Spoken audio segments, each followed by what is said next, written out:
Hello everyone, welcome to my channel smile with Shahin.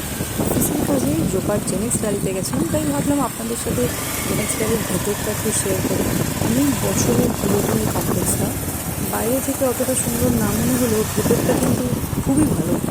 এখানে খেলার মাঠ, পার্ক, এই দিনের ওয়েদারটাও খুব সুন্দর ছিল। বরন্ত বিকেলের আকাশটা এত অসাধারণ লাগছিল যে ভিডিও না করে থাকতে পারলাম না। তবে হ্যাঁ, কখনো ফোন লম্বা করে কখনো আড়ে করে ভিডিও করেছি, যে কারণে এরকমভাবে এসছে ভিডিওটা। ভেতরে অনেক গাছপালা আছে, গ্রিনারিজ প্রচুর। এখানের কাজ সেরে আবার চলে গেছিলাম জোকার পরে বিবেকানন্দ মিশন স্কুলের পাশে যে কমপ্লেক্সটা আছে সেখানে চলে গেছিলাম। এটা তো আরোই অসাধারণ। এই যে বড় বিল্ডিংয়ের মতো দেখছেন, এটার উপরে ছাদে একদম আছে হচ্ছে সুইমিং পুল। সেটার ভিডিও আমি নিতে পারিনি, বিকজ আমি ওপরে উঠে ভিডিও করতে পারিনি। এটার ভেতরটা তো আরোই অসাধারণ। এখানে মাঠ থেকে শুরু করে সব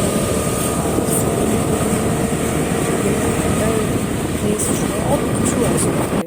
ভেতরের জগৎটাই একদম আলাদা, মনেই হবে না ডিএচ রোডের ওখানে।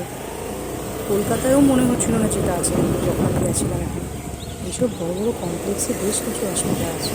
আমাদের মোস্ট ইম্পর্টেন্ট হলো, আমাদের ইচ্ছা হয় বাইরে বেরিয়ে একটু ফুচকা বা পিজা খাবো, তাহলে আমাদের থেকে প্রায় 20-25 মিনিট হাঁটতে হবে, তারপর গিয়ে নেব, যেটা আমার জন্য খুব টাফ। কয়েকদিন রাস্তা দিয়ে অনেক ধরনের বিভিন্ন জিনিস দেখা যায়, সেগুলোও দেখা হয় না। এখানে ফ্ল্যাট বা বাড়ি হলে তবু সেগুলো তো দেখা যায়। এই কারণে কমপ্লেক্সে থাকতে একদম ভালো লাগে না। কিন্তু যাই হোক, ভেতরটা ভীষণ সুন্দর। এই চলে এসেছি আমরা ডিএচের সামনে জোকা আর বাঁধিতে পরিবেশ। সবাই ভালো থাকবেন, please be kind, it cost nothing.